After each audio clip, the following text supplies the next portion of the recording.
Good afternoon. Welcome to Nerdy Shorts Prepping. I'm your host, Greg. Welcome to the new subscribers. I do appreciate it. Welcome and thank you for all your comments. I do appreciate those. Glad that you find some of value in my videos.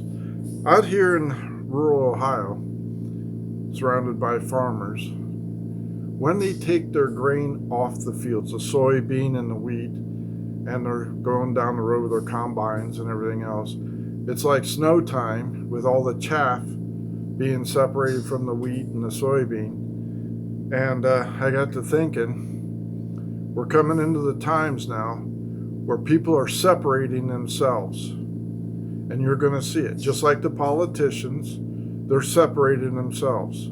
Just like the people, they're separating themselves. And you're seeing it. The separation of values, races, prosperity, politics, and everything else. And pretty soon, you're not going to have any moderate Republicans. You're not going to have any moderate Democrats, and there's no such thing. Either you take a stand or you don't. The best place to get killed is walking down the middle of the street. So you're going to have to take a stand, and these guys are going to have to start taking a stand. So now, as a citizen of the United States, it's time to take a stand. It's time to start being a pussy and start speaking out. Sorry for my language. I don't mean to offend anybody, but we got to start showing some backbone. And a lot of us have. Across the nation, we are starting to stand up and saying, no, you're not doing that. And I appreciate all those people. And now, because this administration is as corrupt as it is, the politicians are as corrupt as they are, people are being retaliated against. The FBI suddenly starts knocking on your door and saying, hey, I'm going to raid your house just to intimidate you for being somebody's political campaign advisor. I'm going to intimidate you because you stood up at a board meeting. I'm going to intimidate you because you sent emails to your senator or your congressman. I really don't care. I am within my rights as a citizen to stand up and voice my opinion. I'm not being vulgar when I send emails to Rob Portman, the traitor's rat bastard, the gutless wonder. I send him emails all the time saying, why are you writing up a $1.4 trillion infrastructure? Why are you voting for that infrastructure? Why are you voting for red flag laws? And all these other gutless wonders. Sending an email to Marcy Kaptur. Hey, you been to Cuba lately to shake hands with Fidel Castro? She's an Ohio congresswoman. She's a pretender that she supports the Constitution, which she does not. Yeah, I'm on a rant. And I'm going to continue to be on a rant. I'm going to continue to speak my mind and make sure you guys are aware.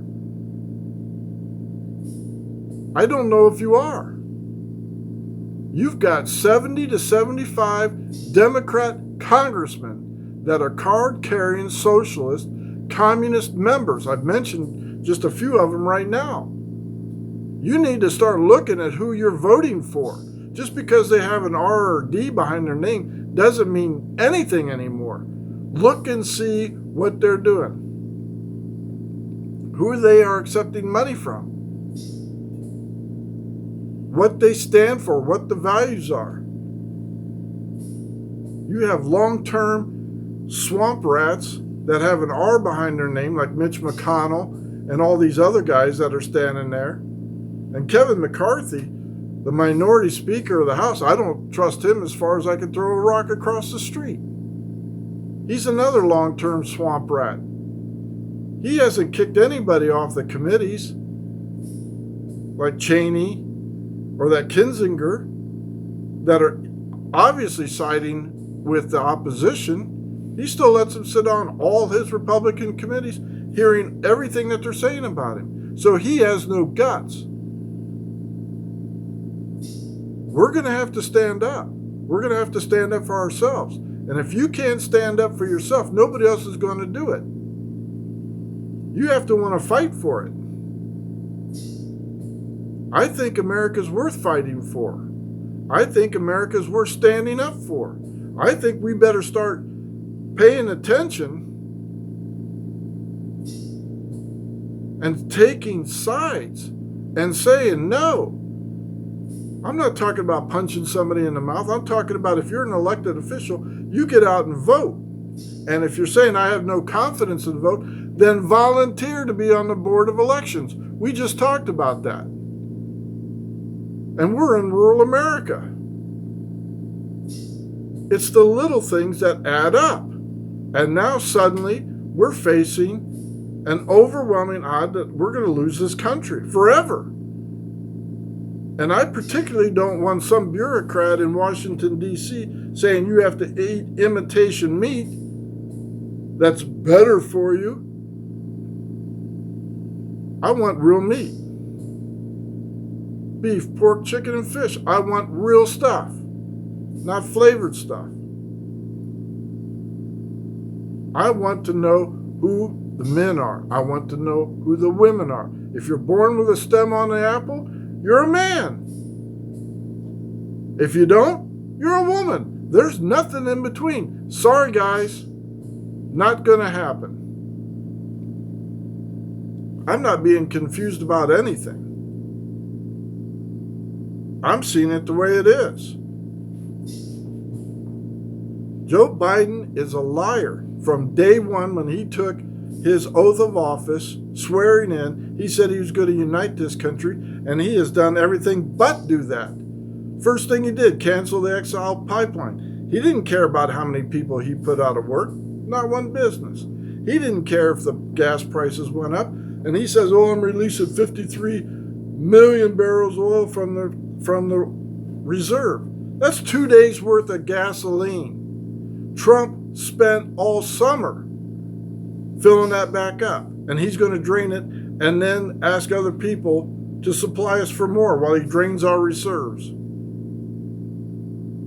He doesn't care. He's a liar. He says, I want people to prosper. Yet 16,000 armed services soldiers are being kicked out. Doesn't care about our security. People are out of work. He doesn't care. He says, oh, I want you to feel safe. Then close the borders, Joe. Oh, you got to have, vaccine mandates. Do the immigrants have to have vaccine mandates? No.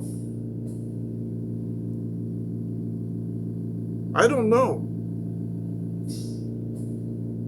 Everything he says is the opposite of what actually is.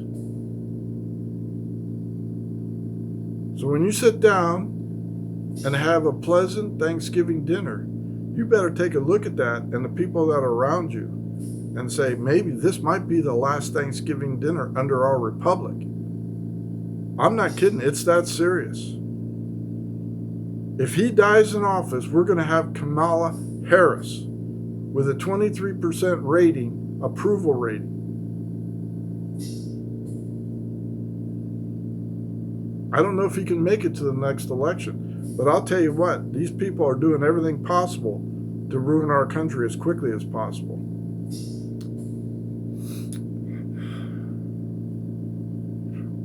End of rant. Calm down. Get yourself right with God. Get baptized. Greg out.